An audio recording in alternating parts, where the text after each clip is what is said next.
వీళ్ళు తీసుకెళ్లి రావు గారు వీళ్ళు తీసుకెళ్లి ఆ ఉగ్రముఖులందరినీ అక్కడ దాచిపెడితే అక్కడ కాకుండా ఇంకెక్కడ కొడతాం మనం. ఇంకా correct, absolutely, there is no doubt in it. కానీ ఏంటంటే ఇప్పుడు నేను అనుకోవటం ఏంటంటే ఇది basically selfish motive Asif Munir chief ది. ఎందుకంటే ఏదో విధంగా తిరిగి నేను అనుకోవటం ఇది డిక్టేటర్షిప్ తెచ్చుకుంటానికో లేకపోతే ఆర్మీ యొక్క పైచేయి చూపిస్తానికో పాకిస్తాన్ లో. అందుకే ఇంతకు ముందు కూడా నేను ఏమన్నాను, ఐఎస్ఐ చీఫ్ ని తీసుకొచ్చి ఆసిఫ్ చౌదరి అని అతన్ని తీసుకొచ్చి నేషనల్ సెక్యూరిటీ అడ్వైజర్ గా పెట్టాడు.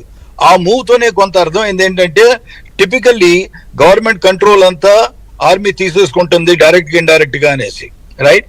కనుక ఇప్పుడు ప్రస్తుతం వాళ్ళ దగ్గర ఉన్నాయి ఇప్పుడు అతను అనుకుంటే ఏంటంటే ఈ మిసైల్స్ తోను డ్రోన్స్ తోను కొంతవరకు కొట్టి ప్రజానీకానికి ఏమని చూపించాలి, మేము గాజులు వేసుకుని కూర్చోలేదు అలాంటి వాళ్ళం కాదు మేము, రైట్, మేము కూడా తిరిగి కొట్టాము ఇండియాని అని చెప్తానికి ఒకటి. రెండోది సైడ్ బై సైడ్ నాకు 100% షూర్ ప్రస్తుతం ఉన్న ఆర్థిక పరిస్థితి, ప్రస్తుతం వాళ్ళకున్న ప్రపంచంలో ఉన్న పేరు చూసుకుంటే బ్యాక్ డోర్ ఖచ్చితంగా ఇండైరెక్ట్ గా డైరెక్ట్ గా చెప్తుంటారు. ఎంత త్వరగా మీరు ఆపగలిగితే అంత మంచిది. ఎందుకంటే వాళ్ళకి హితం కాదు, వాళ్ళు యాక్చువల్ గా తెలుసు వాళ్ళకి మనసులో, కానీ బాహాటంగా బయటికి చెప్పలేరు కూడా. ఎందుకంటే ప్రజలందరూ హీనంగా చూస్తారు, రైట్. ప్రస్తుత పరిస్థితుల్లో అయితే వాళ్ళ దగ్గర ఉన్న ఇప్పుడు మిసైల్స్ కొన్ని ఫైర్ చేయొచ్చు, ఆఫ్టర్ ఆల్ కొన్ని మిసైల్స్ ఉంటాయి, కొన్ని డ్రోన్స్ ఉంటాయి, అందులో ఇదేం లేదు, ఆశ్చర్యపడాల్సింది ఏం లేదు. కానీ ఎన్నాళ్ళు కంటిన్యూ చేయగలడా అని మనం ఇంతకుముందు డిస్కస్ చేసాం. ఈ సత్తా ఖచ్చితంగా చూపిస్తాడని యాంటిసిపేట్ చేసి పాకిస్తాన్ నుండి రావు గారు 8 క్షిపణులు సత్వారి, సాంబా, ఆర్ఎస్పురా అండ్ ఆర్నియాలు లక్ష్యంగా చేసుకున్నాయి.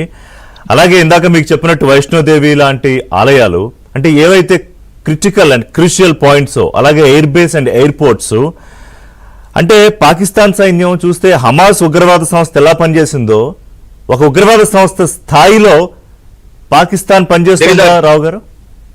ఎస్, దిగజారిపోతుంది. ఎందుకంటే ఇప్పుడు మనం యాక్చువల్ గా వెళ్ళి సివిలియన్ టార్గెట్స్ ఇంతవరకు కొట్టలేదు, కానీ ఇప్పుడు ఏంటంటే మనల్ని ప్రేరేపిస్తున్న ఏం చూస్తున్నాడు, టిపికల్ ఇప్పుడు సాంబా, జమ్మూ ఇవన్నీ ఏంటి హిందూస్ విపరీతంగా ఎక్కువ 90% పాపులేషన్ ఉన్న ప్లేస్లు, రైట్. కనుక ఇది కావాలని ఇప్పుడు అందులో ఇంకొక కీలకమైన ఇంపార్టెంట్ విషయం మనం అర్థం చేసుకోవాలి.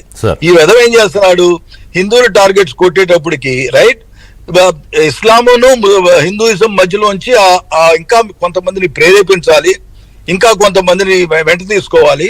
ఎందుకంటే భారత్ లో అంతర్గతంగా ఒక వైషమ్యం సృష్టించాలనేది ఇన్నర్ మోటివ్ ఖచ్చితంగా ఉంది అతనికి. ఏమిటంటే ఎలాగలాగా అందుకే టార్గెట్ చూసి అంత దమ్మునోడేది టార్గెట్ కొట్టాలనుకుంటే ఇమీడియట్ గా తాను ఒకవేళ మన కొంత జేఎన్కేలో కొంత భూభాగం ఆక్రమిద్దాం లేకపోతే ఏదైనా చేద్దాం అనుకుంటే ఏ శ్రీనగరో, గుల్మర్గో, రైట్, బారాములావో ఎక్కడైతే ఈ పాపులేషన్ ఎక్కువ అక్కడ కొడతాడు. కానీ ఏం చేశాడు, సాంబా ఇస్ ప్యూర్లీ మన డోగ్రా పీపుల్, రైట్. 100% నియర్లీ 95% పైన హిందూసే అక్కడ. సిమిలర్లీ జమ్మూలో కూడా నాకు తెలుసు చాలా మంది అక్కడ ఉన్నారనేసి. కనుక ఈ టార్గెట్ తీసుకుంటూ చాలా తెలివిగా ఏం చేస్తున్నాడు, ముస్లింలు 2 కారణాలు అయి ఉండొచ్చు. ఒకటి ముస్లింలు ఒక సపోర్టింగ్ గా తీసుకోవచ్చు అని ఒకటి ఉండొచ్చు, రైట్.